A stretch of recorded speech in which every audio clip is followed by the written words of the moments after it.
Boa noite. Gostaria de agradecer a presença de todos. E a gente vai bater um papo, mas, como vocês têm observado, contabilidade está no dia a dia e a gente não pode deixar de falar da crise. Então, a crise está aí e eu vejo a crise como uma oportunidade também para os corretores de imóveis. Porque, com o boom imobiliário, era fácil ser corretor. Então, vocês vivenciaram pessoas recém-formadas, sem formação, muitos estagiários, inundaram o mercado de corretagem, e ali estava fácil. Todo mundo querendo comprar, um monte de lançamento, e vocês tinham produtos e tinha uma grande demanda. Hoje, não. Hoje a gente está separando quem efetivamente é corretor, quem é profissional, daquele oportunista, aquela pessoa que surfou ali em determinado momento. Assim como aconteceu no mercado de seguros. O mercado de seguros era assim também. Você tinha diversos corretores, o mercado não era formalizado. Hoje, o mercado é totalmente formalizado. Para você receber qualquer honorário da corretagem de seguros, você precisa estar inscrito e ter a SUSEP. Então, é para isso que vai caminhar o mercado de imobiliário e o mercado de vocês, corretores. Então, eu faço a pergunta para vocês. O Brasil está em crise? Sim ou não? Sim.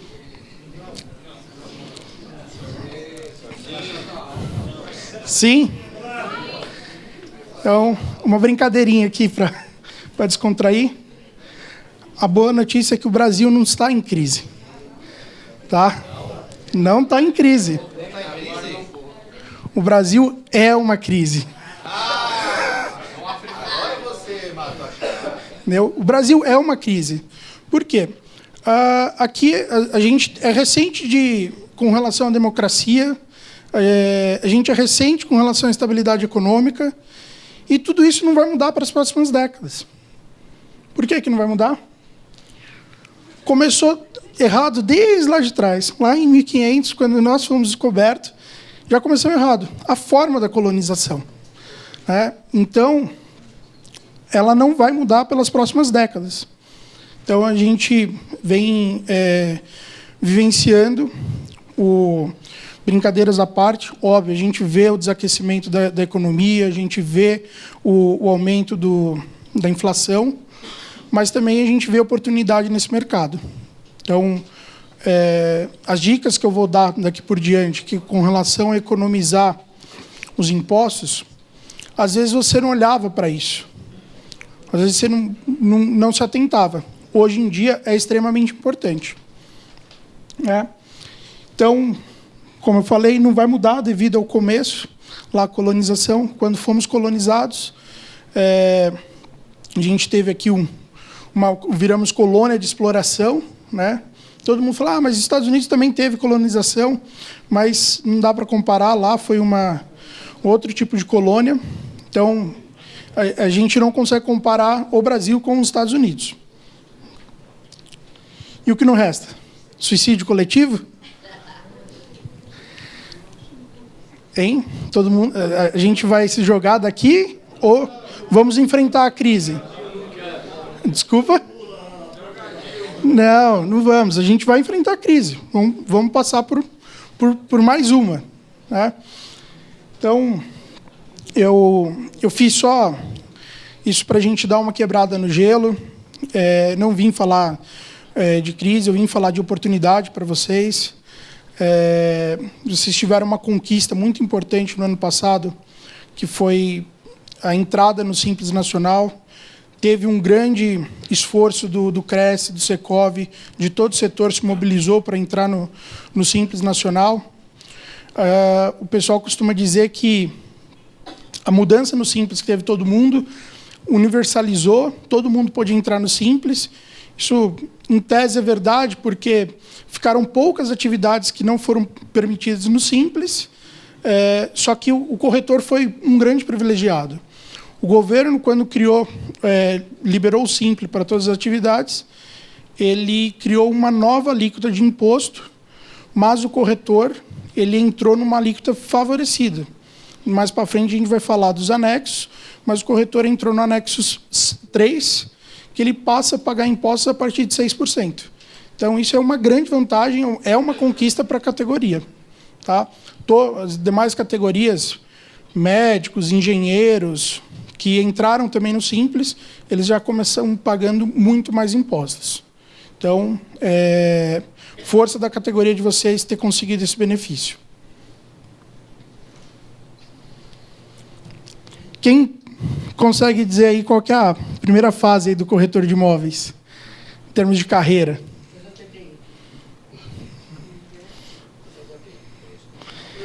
Ali a evolução dos corretores, né? Então, o primeiro caso lá é o corretor oportunista, né? Então, não é corretor, é o que está corretor. Tá? A gente está falando corretor desde setembro do ano passado, fazendo palestras. Né? A gente já, seguramente, a gente falou com mais de 10 mil corretores, e essa é a primeira figura que a própria categoria aponta. Por quê? Ele começa a fazer o TTI, entra como estagiário, e dali ele mal consegue efetuar uma venda e ele já sai da imobiliária. Então, o segundo estágio é o corretor estagiário, começou a fazer o TTI, está lá ligado a uma imobiliária, e depois, até pegar a certificação, que ele possa atuar adequadamente. E aí, o corretor autônomo, ele não está ligado a uma imobiliária, ou em alguns casos está, mas o que a gente... a palestra é destinada para o corretor autônomo e também o corretor profissional. A gente entende que é uma evolução da carreira. Desculpa? Tá. O que a gente está... Por que a gente colocou isso como uma evolução? Eu posso hoje sentar e eu vou abrir... Não, agora sou corretor? Não. Ser corretor é um processo de formalização. Então, a gente entende que essas são as fases. A partir do momento em que ele está formalizado, ele começa a ter uma carteira de clientes, ele atua como autônomo, às vezes ligado ou não a uma imobiliária, e ele se profissionaliza, decide viver daquilo. Tá? Então, essa a nossa leitura que a gente teve das diversas palestras que nós tivemos. Isso não tem uma regra, mas é uma observação do que a gente faz no mercado. Então, estagiário é estagiário e ponto final. Por quê? O estagiário ele não tem crédito, ele não consegue atuar sozinho. Ele tem que estar sob supervisão. Então, ele poderia se formalizar, abrir uma empresa? Também não. Então, por isso que é um estágio da carreira. O segundo estágio é o corretor autônomo. Então, ele está como pessoa física. O que acaba acontecendo? É caro para chuchu. Ele tem que pagar até 20% de INSS, tá? E até 27,5% de IR. Então, o caminho é a sonegação. A gente vai passar alguns slides e vai mostrar para vocês que o caminho não é a sonegação, porque existe a possibilidade de você formalizar e garantir que seus honorários estejam protegidos. E o MEI? Será que funciona? Proibido para corretores. Houve uma tentativa também do Secov e do Cresce em aprovar que o MEI entrasse como uma atividade permitida no MEI, o corretor entrasse como uma atividade permitida no MEI, mas não foi autorizado. Então, vocês podem se procurarem na internet, vão encontrar diversos artigos falando que o corretor pode se enquadrar como MEI. Essa foi uma notícia que saiu ali por volta de agosto do ano passado. Havia essa expectativa, só que quando foi em dezembro de 2014, houve uma reunião do Comitê Gestor do Simples Nacional, e nessa reunião ficou decidido que o corretor não poderia ser MEI. Microempreendedor individual. Tá? Então, e se pudesse, né, o MEI existe algumas restrições, que só pode faturar até 60 mil no ano. Isso significa ter uma média mensal de 5 mil reais. Só poderia contratar uma pessoa, então não poderia ser uma imobiliária no formato do MEI. Não pode ter sócio e imposto mensal de R$ 44. Tá? Desculpa? Do imposto. Sim. Exato. E tem só uma curiosidade, sem contabilidade, ainda que vocês tivessem um MEI, sem contabilidade, somente 32% poderia subir para a pessoa física sem ser tributado. Então, 60 mil reais, você 32% dá mais ou menos 19 mil. Dos 19 mil, a diferença, que seria os 40, esses 40 vocês iriam pagar 27,5% de imposto. Tá? Para legalizar, teria que lançar na declaração do imposto de renda. Então, corretor profissional, você SA, é uma brincadeira para mostrar que vocês têm que se enxergar como uma empresa e, como toda empresa, tem que economizar em custos, né? Vocês já devem ter escutado a frase que custo é que nem unha, né? Cresceu, tem que cortar. Então, é importante vocês entenderem com relação à tributação. Existem 2 formatos possíveis, lucro presumido e o Simples Nacional. Existe um outro formato, que é lucro real, mas ele é só indicado para empresas muito, muito grandes ou que não dão lucro. Porque aí, como a tributação é sobre o lucro, você consegue economizar. Então, como o objetivo de vocês é ter dinheiro no bolso, esses são os 2 formatos possíveis, e a gente vai se ater principalmente no simples. Porque no lucro presumido não mudou, tá? E a gente entende que é uma parcela pequena que deva ir para o lucro presumido. Então, essa tem que ser uma conversa muito ali pessoal com o contador de confiança. Você atribui a formação de lucro para o corretor? Desculpa? Formação de lucro para o corretor, como é que você atribui lucro? Qual o seu nome? Se identifica aí. Rui. Sim? Porque lucro, você obtém lucro a partir de uma operação comercial, compra e venda, por exemplo. Tá? O corretor, ele só intermedia, ele não faz compra e venda. Exato. Então, se ele só intermedia, ele não tem lucro. Obrigado, Rui. Então, assim como o corretor, o contador também ele é um prestador de serviço.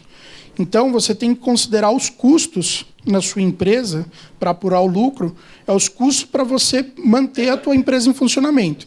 Então, dentro da tua empresa, você vai ter uma taxa de funcionamento para a prefeitura, você vai pagar o CRES pessoa jurídica, você vai ter, se alugar algum espaço, vai ter o custo de aluguel desse espaço.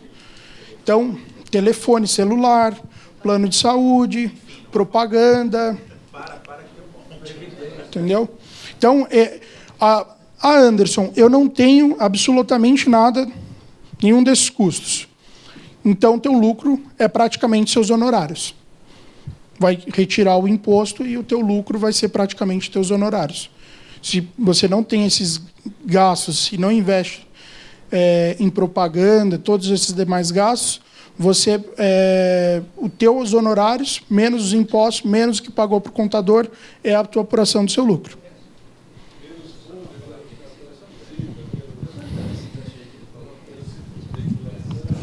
Anderson, é o Zé falando.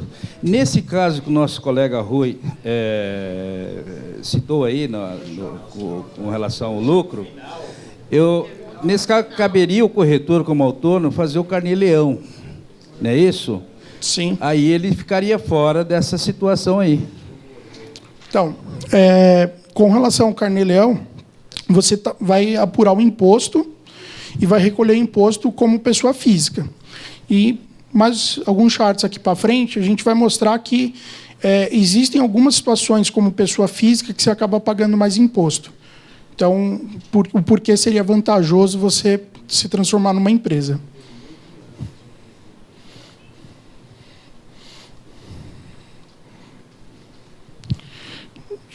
Eu trouxe aqui uma planilha considerando R$15 mil de honorários. Tá? Ele não reflete na TV? A TV, né? Então, aqui, vocês, quando recebem o honorário de uma intermediação de uma operação, vocês deveriam recolher o INSS e atentar se o INSS foi recebido de uma pessoa física, ele é de até R$ 932,75 o valor do recolhimento do INSS. E o imposto de renda, ele entra naquela tabela progressiva. No nosso exemplo aqui, ele deu 20% ali, daria quase R$3 mil. Então, se a gente observar, sobre R$15 mil de honorários que vocês receberem, vocês devem pagar 3.931 de impostos, que dá uma carga tributária de 26,21. Isso é o recolhimento via carnê-leão. No outro cenário aqui, é o valor recebido numa pessoa jurídica. Então, você intermediou uma operação e está recebendo o valor pago por uma pessoa jurídica. Vocês acabam pagando um pouco menos do INSS, ele é 11% limitado a R$ 513, e o imposto de renda, neste exemplo, deu 20,76. Então, nós estamos falando ali de uma carga tributária de R$ 3.627, o que dá 24,18%. Tá? Então, essa é uma atenção que tem que se ter. Eu estou recebendo o valor pela intermediação, o honorário, ele foi pago por uma pessoa física, por uma pessoa jurídica, tem diferença no recolhimento e ele produz cargas tributárias diferentes. Então, o tratamento tem que ser levado em conta também. O outro exemplo é como que era as empresas, os corretores que se formalizavam como uma pessoa jurídica. Até janeiro desse ano, eles poderiam optar pelo lucro presumido. E ali tem uma sopa de letrinha, que é o imposto municipal, o ISS. No caso de São Paulo, é 5% para atividade de corretagem. O PIS, imposto federal, 0,65%. COFINS, também imposto federal, 3%.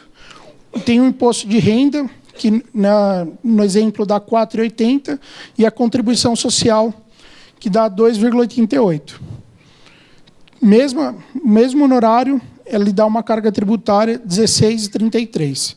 Então, se comparado com o exemplo anterior, aí a gente já tem uma economia significativa de impostos. Tá? E, por fim, o Simples Nacional, no mesmo exemplo, R$15 mil de honorários, são 6%, e pagaria R$900, e a carga tributária 6%. Então, o que é importante vocês entenderem?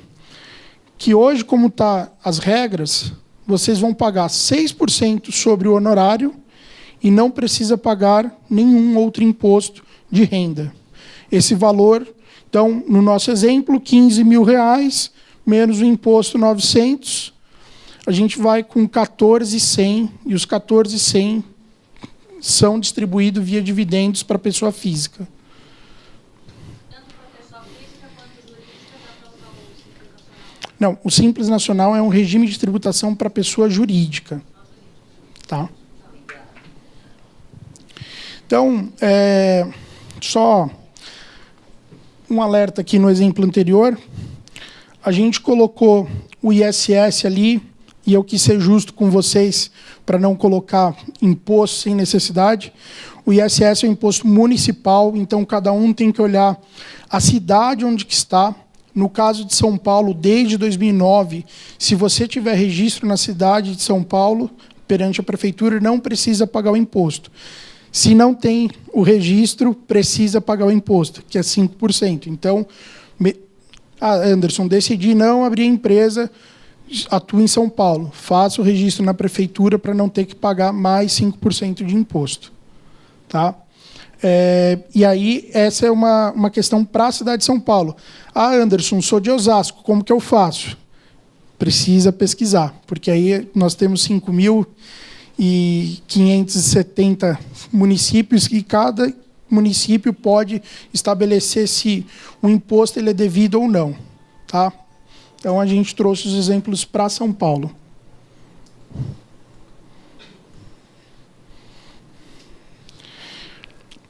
Agora, vocês vendo a diferença de 26% para 6%, vale o risco da sonegação? Não. Entendeu? É isso que a gente quer alertar. Antes, está na ilegalidade de não recolher os tributos via carnê-leão, ter que contar lá com um contador no final do ano para fazer o malabarismo, para fechar o imposto de renda, ficar buscando despesas para poder abater, aí esquece lá que lançou o sobrinho como dependente na declaração do imposto de renda e a esposa também, e cair na malha fina. Como a tributação baixou tanto, não vale a pena o risco. E tem outros benefícios. A gente vai comentar mais à frente os outros benefícios que existem de estar formalizado. Então, quem é curioso, depois quiser pesquisar na internet, a Receita Federal do Brasil criou um supercomputador chamado T-Rex. Então, o T-Rex é o maior predador que já existiu, o maior dinossauro extinto, e ele funciona com o sistema Arpia. Arpia foi a maior ave de rapina que existiu. Então, qual é a mensagem que o governo está querendo passar para nós? Sou uma ave de rapina, bem típica. Exato. Ele não vai...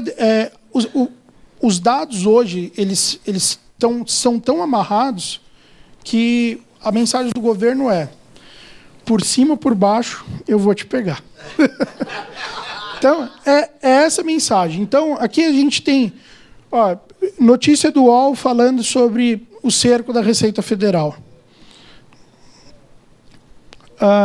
Aí o Big Brother da Receita Federal, quem não se atentou, cartão de crédito. Todas as empresas que recebem via cartão de crédito têm que fazer uma declaração chamada Decred. Isso vai lá, o número do teu cartão de crédito, seu CNPJ é informado para a Receita Federal.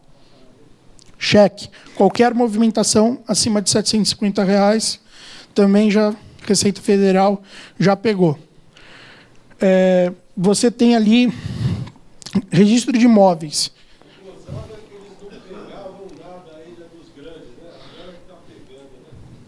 Exatamente. Então, registro de imóveis. Você tem lá a DIMOB. Então, você não consegue constituir patrimônio se você não tiver a renda legalizada, porque na DIMOB ele faz o cruzamento e você pode cair numa malha fina. E, por fim, para aqueles que compraram já o certificado digital e-CPF, que vocês devem ter visto aí o Lima Duarte fazendo a propaganda. Quem fez a declaração desse ano, a declaração já veio pré-preenchida. Então, a Receita Federal já pegou todos os dados, mastigou e entregou assim: essa é a sua declaração, confirme ou retifique. Então, ela já tem todas as informações com relação à tua movimentação. Então, o registro de carro, toda a movimentação hoje, a Receita Federal já sabe. Tá? Uma outra notícia, e aí ligada diretamente aos corretores. Foi deflagrada uma operação da Receita Federal. Estiveram em algumas grandes imobiliárias, lançamento de imóveis. Foi chamado de Operação 6%. Eles chegaram no stand e falaram: quero ver a nota fiscal da corretagem dos imóveis. E a imobiliária mostrou. Aqui, ó, as notas fiscais aqui tá tudo bem, mas o que você está emitindo aqui de nota fiscal é 3%, 4%. E os outros 2%? Eu quero a nota fiscal dos corretores. Eu quero o imposto dos corretores. Então, a gente esse é o print, saiu no R7, saiu em alguns portais, falando sobre essa operação. Então, operação 6% é só para fazer referência ao percentual da corretagem que vocês recebem através de honorários. São os corretores, o alvo da operação são os corretores de imóveis que declararam rendas incompatíveis. Então, fez vendas, recebeu honorários, constituiu patrimônio e não recolheu imposto. Então, a Receita Federal está monitorando este corretor de imóveis. Então, e aí no último parágrafo a gente tem: no decorrer do ano, novas operações serão realizadas, tendo como foco outros profissionais liberais. Então, o governo, da mesma forma que ele deu com uma mão, ele está indo atrás com a outra. Ele deu com uma mão vocês poderem estar no Simples e pagar somente 6% de impostos. Isso foi dado também para os advogados, para os médicos, para os arquitetos, mas eles vão começar a olhar esse público também. Dando com a mão e tomando com as duas. Se a gente pensar na economia que o Simples eu diria que é benéfico esse processo de formalização. O imposto, a carga tributária no Brasil, ela é alta também porque a sonegação é alta. O fato do governo ter criado o microempreendedor individual, ter ampliado o Simples, é uma forma também deles arrecadarem mais, mas é trazer mais pessoas para a formalidade. Quem acompanha o noticiário foi noticiado que já são 5 milhões de MEI. E se a gente observar, isso é importante, porque o MEI ele é destinado para o pipoqueiro, para o ambulante. Por isso que eu acho que é até bom o corretor não ter sido incluído nessa categoria, porque é justamente para poder segregar. Então, é bem para aquele pessoal que tem atividades um pouco mais operacionais, o pedreiro. E esse pessoal, ele trabalha, acaba não recolhendo os impostos, e aí quem paga a conta é quem recolhe os impostos. Então, quando você traz 5 milhões de pessoas para a formalidade, aumenta a arrecadação e aí tem espaço para diminuir a carga tributária do país. Mas é um processo que demora-se um tempo para poder acontecer.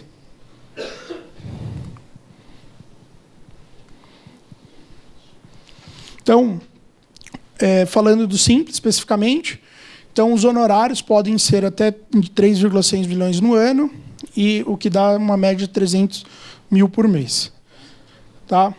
E a empresa ela pode ser com sócio e sem sócio.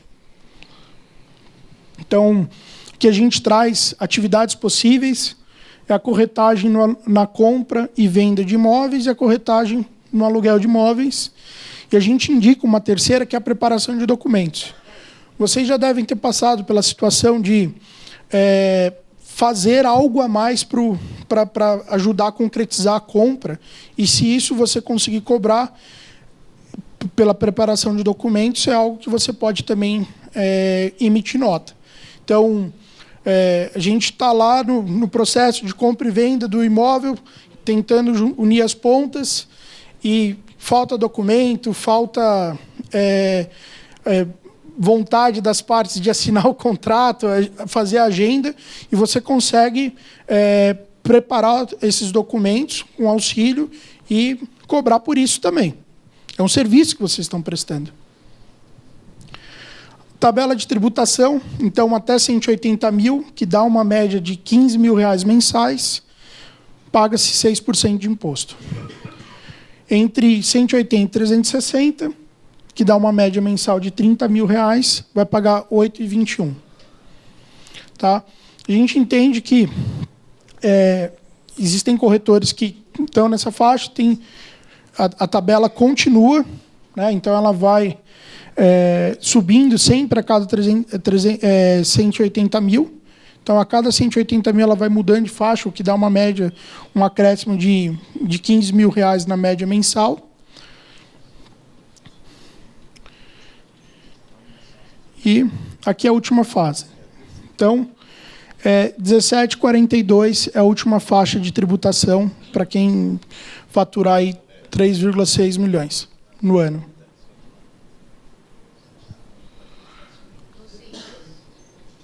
Isso no Simples. A gente está falando só do Simples aqui, nesse momento. Então, a importância da formalização, né? A gente tinha passado lá com os estágios do corretor, né? E quando você se formaliza, você já está demonstrando um maior profissionalismo e maturidade. Eu não sou aquele que está aqui corretor. Não, eu sou corretor e eu estou formalizado. Eu vou receber os honorários pelas vendas que eu faço, pelas vendas que eu intermediei. Então, ele é uma boa sinalização. Organização da vida financeira. Então, vocês conhecem o Café Imobiliário? É um blog, tem diversos vídeos, é importante depois dar uma olhada. E lá eles falam sobre a importância do corretor ter um planejamento financeiro. A gente sabe que vem um mês, outro mês não tem, e se eu não faço a reserva, eu não tenho caixa para o próximo mês. Então, quando você organiza a sua vida financeira, a chance de você ter sucesso é melhor. Emissão de notas fiscais e sonegação. Você vai ter uma empresa... você consegue emitir nota fiscal através do site da prefeitura. No caso dos corretores que utilizam a Conub, consegue emitir nota fiscal, inclusive, do celular, do smartphone. Então, concretizou a venda, emitiu a nota fiscal vai direto para o cliente e você minimiza o risco de questionamento. Menos imposto de renda. Então, a gente já mostrou o quanto dá para economizar. E isso significa mais dinheiro no bolso. Tá? Então, a gente tem uma planilha que simula cenários com os honorários no mês e quanto isso apresenta de economia. Existem casos que dá um 14º, um 15º, como se você considerar uma remuneração anual, é como se a economia em tributos te desse um 14º, um 15º salário. Tamanha a diferença. A gente vai falar do processo de formalização.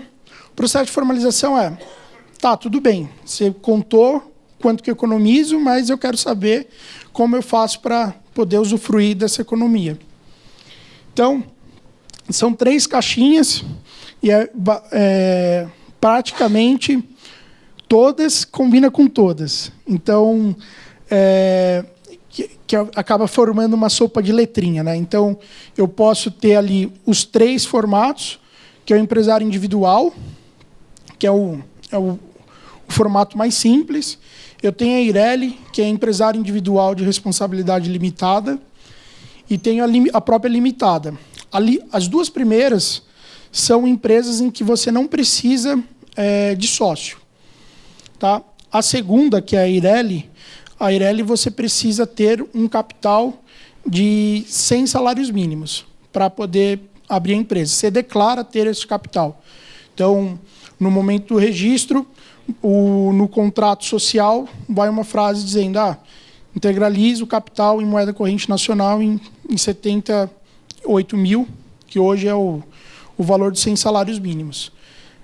Não é preciso o comprovante para você fazer o registro, mas você está atestando que você tem esse recurso em caixa. Então, tomar cuidado na hora de fazer o registro. A limitada precisa de sócio para você abrir a empresa. E aí, depois que situou qual é o formato jurídico que você se encontra, eu vou abrir sozinho, eu vou assinar que eu tenho 100 salários mínimos, ou tenho esses 100 salários mínimos, ou tenho um sócio, aí é o momento de você escolher qual é o enquadramento da empresa, que é microempresa, são aqueles que faturam até 360 mil no ano, a empresa de pequeno porte, que é aquelas que faturam acima de 360 mil e até 3 milhões e 600 mil, e sem enquadramento, que é a empresa que vai faturar... Desculpa? O EPP é até quanto? Até 3 milhões e 600, que é o limite do Simples. Tá? E sem enquadramento é aquela empresa que vai faturar acima de 3,6 milhões, ou por algum outro motivo ela não pode se enquadrar nos 2 primeiros. Tá? Um exemplo é quando você abre uma empresa, vai ter um sócio, e esse sócio é uma outra empresa, você não pode ter o enquadramento.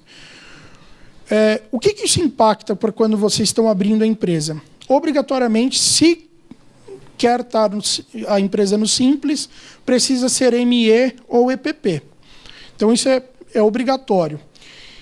E isso é vantajoso, porque quando você vai abrir a conta bancária, se você precisar de...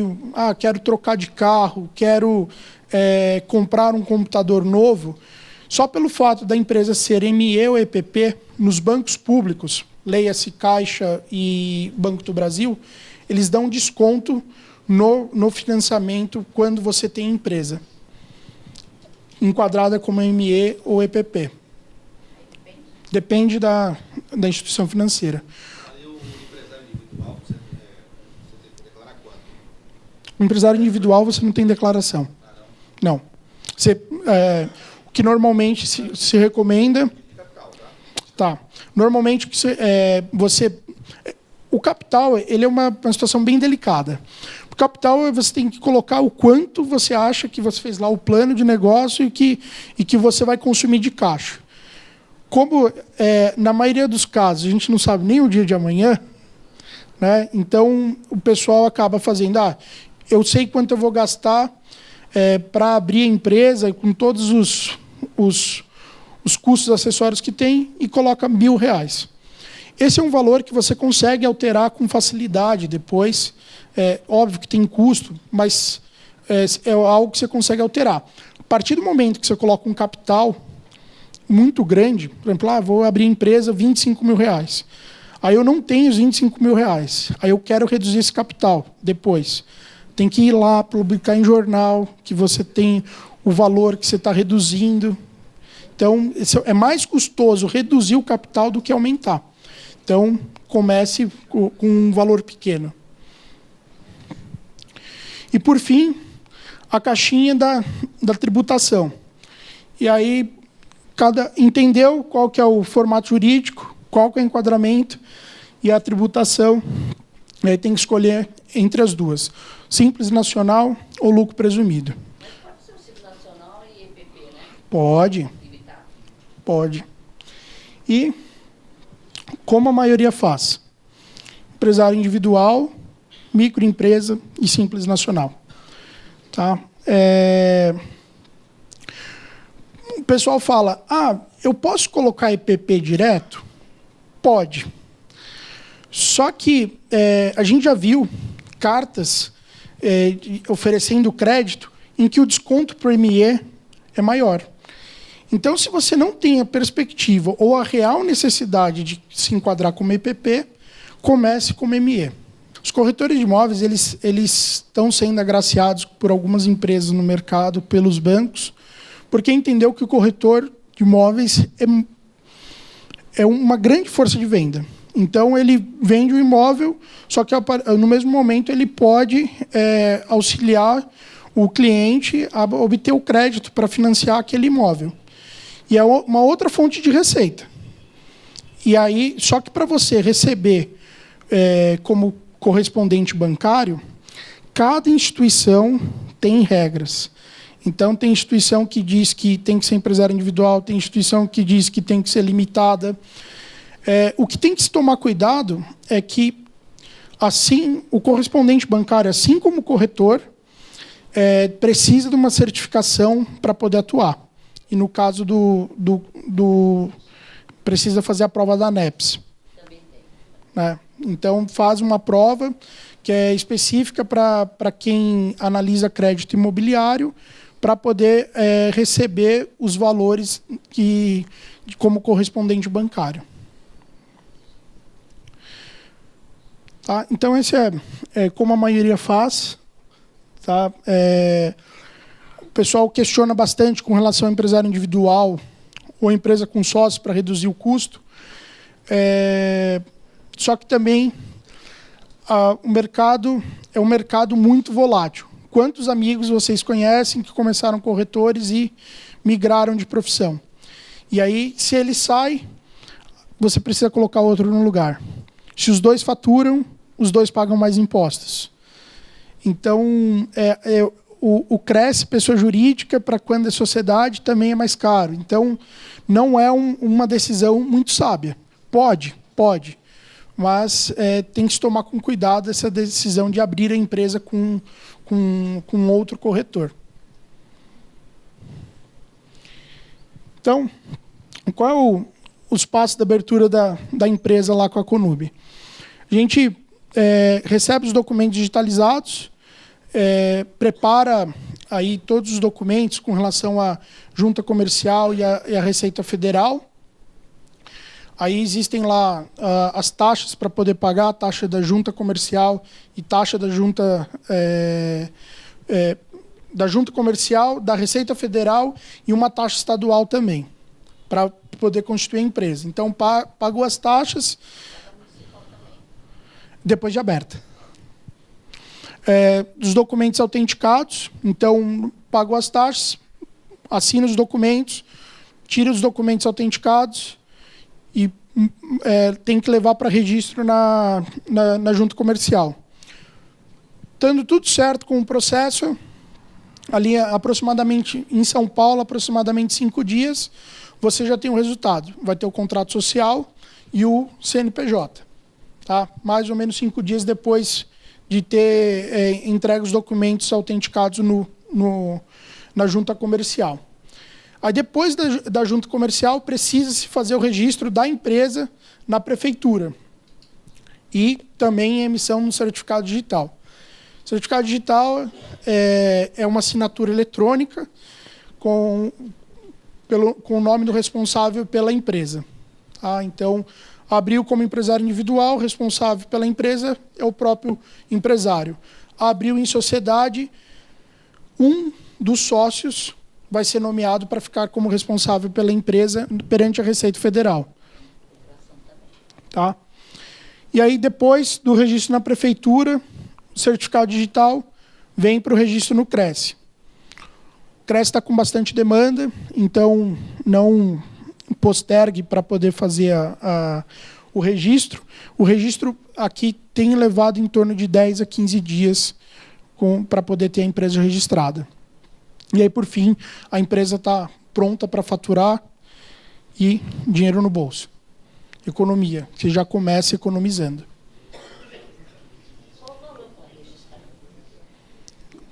A gente tem um chart aqui. Então, eu tenho os custos aqui iniciais. Quando você abre como empresário individual, tem a taxa do Estado, que é a DARI, a DARF é a taxa federal e a taxa da junta comercial. Tá? Então, tem diferença ali quando você está registrando como empresário individual ou como limitada. E a taxa da junta comercial é uma taxa que você consegue economizar desde que você não tenha pressa. A junta comercial ela tem diversos postos espalhados pelo Estado e tem postos centrais. Em São Paulo, o posto central da junta comercial é na Barra Funda. Só que você entrega um processo lá, a comunicação não é tão simples e demora, às vezes, lá 10 dias para você obter o CNPJ. Ou a resposta de que o CNPJ foi indeferido por qualquer motivo. Tá? Ao passo que, quando você vai em postos da junta comercial, e aí na Avenida Paulista nós temos o posto que fica dentro do prédio da Fiesp, o atendimento é outro, a resposta é outra e a velocidade é outra. Desculpa? Sim, e aí você tem esse acréscimo de R$100. E aí os custos com o Cresce. Eu preciso ter o Cresce pessoa jurídica? Sim. Precisa ter o Cresce pessoa jurídica, além do Cresce da pessoa física. Então, você terá 2 Cresces. Mas, pelo tanto que a gente falou da economia, o Cresce não é uma barreira. Tem que se pagar a inscrição. A inscrição é 50% do valor da anuidade. E a anuidade é sempre proporcional. Tá? Então, 512, a gente está no mês 8, aí teria que fazer proporcional até o final do ano. A gente tem 5 meses aí para poder pagar daqui para o final do ano. E aí, notem a diferença da Eireli para o empresário individual, a diferença da taxa.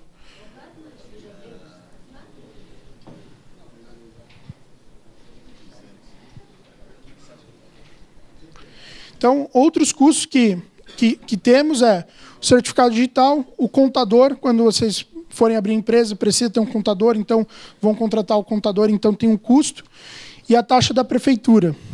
E isso também varia de cidade para cidade. Trouxemos o exemplo de São Paulo. E como que é em Carapicuíba? Precisamos consultar. Tá? Não, essa é uma taxa anual.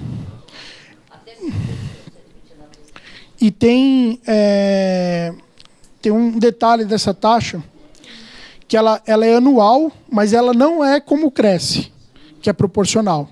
Então, se eu abrir a empresa em dezembro, eu vou pagar R$ 129,80. Se eu abrir em janeiro, eu vou pagar R$ 129,80. Então, ela nunca vai ser cobrada proporcional.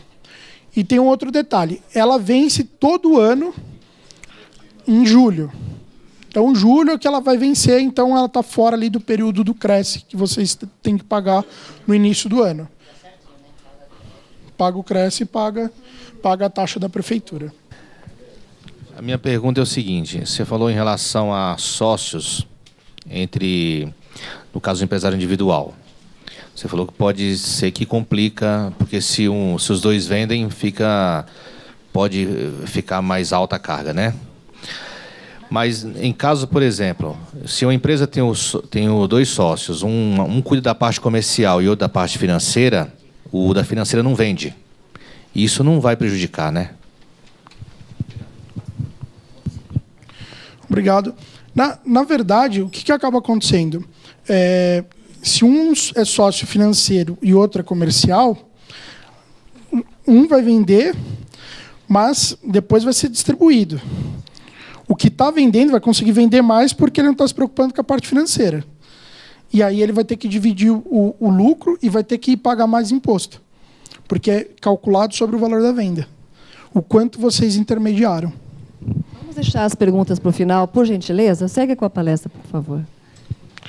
Então, documentos necessários para abertura, carteira de identidade em bom estado. Tá? Então, aquela que utilizou para fazer o alistamento militar, que já foi plastificada, essa não tem validade. E, pro caso do empresário individual, não serve a CNH. Tem que ser o RG. Tá? Então, bom estado e precisa... acontecer alguns casos de corretores que foi assaltado, aí fez o BO dizendo que perdeu os documentos. E aí depois encontrou os documentos. Esse documento ele não tem mais validade. Tá? Então, se você for abrir a empresa, esse documento está inválido. comprovante de endereço onde será a empresa. Na maioria dos casos, o pessoal abre no próprio endereço residencial. Em São Paulo não tem restrição com relação a isso. O número do recibo da última declaração do imposto de renda. Então, eu vou precisar mandar a declaração de imposto de renda? Não, só o número do recibo. Tá? Isso é utilizado para fazer o pedido do Simples. Aí, se eu não declarei, o título de eleitor. Tá? E a cópia do IPTU, número do contribuinte, onde será a empresa. Então, lá na capa do IPTU, tem o número do contribuinte, é esse número que a gente precisa. E aí, para o CRES, você precisa da carteira vermelha do CRES para fazer o registro. Uma foto 3x4. Comprovante de pagamento da inscrição. Os formulários do CRES preenchido. Isso tudo tem no site do CRES. E aqui a gente elencou rapidinho só quais são os benefícios quando você tem uma empresa. A gente escutou bastante. Eu tive um bom ano e eu não consigo obter o visto, porque eu não consigo comprovar a renda. Então, a partir do momento que você tem uma empresa, está emitindo nota, recolhendo impostos, você consegue obter o visto. Comprar carro mais barato. Quando você tem empresa, tem um processo chamado venda direta. Isso é feito para CNPJ e alguns descontos chegam até 20%. Isso sempre falando em carros mais básicos. Tá? Aumentar o limite do cartão de crédito. Você precisa lá aumentar o limite do cartão de crédito. Quem teve essa experiência com o gerente? O gerente, a primeira coisa que ele pede é o holerite. E vocês, como atuam como autônomo, não têm o holerite, na maioria dos casos. Precisa ter aí uma comprovação de renda que a empresa vai te dar. Casa própria, né? Vocês estão o dia todo lidando com imóveis e, no momento de comprar a casa, falta ali uma questão de crédito. Então, se precisar de crédito, consegue comprar a renda através da empresa também. Telefonia celular, celulares mais baratos e minutos mais baratos. Exemplo, Vivo, 25 centavos o minuto, Claro, 21 centavos. Não estou fazendo propaganda, só estou falando das ferramentas que vocês utilizam no dia a dia. Plano de assistência médica. No caso, quando vocês recebem lá no Farol, sempre tem PME, que é pequena e média empresa. Então, vocês conseguem, com a empresa aberta, com 2 vidas, 3 vidas, depende da operadora de plano, você consegue montar um plano de saúde da tua empresa. Pega o filho e a esposa, montou um plano, vocês pagam muito mais barato como pessoa jurídica do que na física. Então, a Conub ela dá a facilidade de você ter todas as informações online, emitir notas fiscais pela plataforma, de uma forma bem simples e intuitiva. Então, você emite a nota fiscal pela plataforma, rápido, os documentos ficam disponíveis no site, vai abrir conta. Eu preciso do contrato social, já está lá na plataforma. Então, essa é uma das facilidades. Cobramos R$300 para poder abrir empresa, e a mensalidade é a partir de R$149. Tá? Então, tem um videozinho aqui que eu gostaria de passar para vocês. Existem 2 tipos de profissionais que lidam com contabilidade. Os contadores, os que não queriam ter que se preocupar tanto com isso. Se você é desse tipo, então talvez deva conhecer o Conub. Conub é um serviço de contabilidade online com várias ferramentas para simplificar a contabilidade da sua empresa. Você ganha tempo sem sair do lugar. Pelo computador, tablet ou celular, emite notas fiscais, organiza o calendário de pagamentos e mantém os processos documentados da sua empresa e do seu contador em uma linha do tempo. Enfim, o que antes dava uma trabalheira, com o Conub se torna automatizado e simples. E assim você ganha tempo para cuidar do que sua empresa faz de melhor. O Conube foi feito sob medida para designers, programadores, corretores, consultores, arquitetos, dentistas, freelancers e profissionais de mais de 200 outras atividades, pois fornece serviços essenciais de contabilidade a qualquer hora do dia. Conube, sua contabilidade de um jeito simples.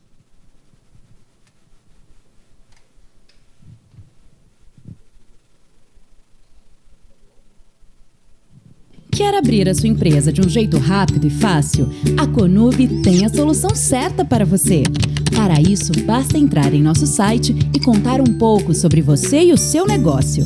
Com base nessas informações, vamos indicar o melhor formato jurídico e tributário que se enquadra no seu perfil. Assim, você economizará mais em impostos. Nossos contadores irão cuidar de toda a burocracia, com agilidade, transparência e segurança, para você dar o seu primeiro passo e se tornar um empreendedor de sucesso. Tá esperando o quê? Faça como centenas de pessoas que iniciaram o seu negócio. Venha fazer parte da Conube, sua contabilidade de um jeito simples.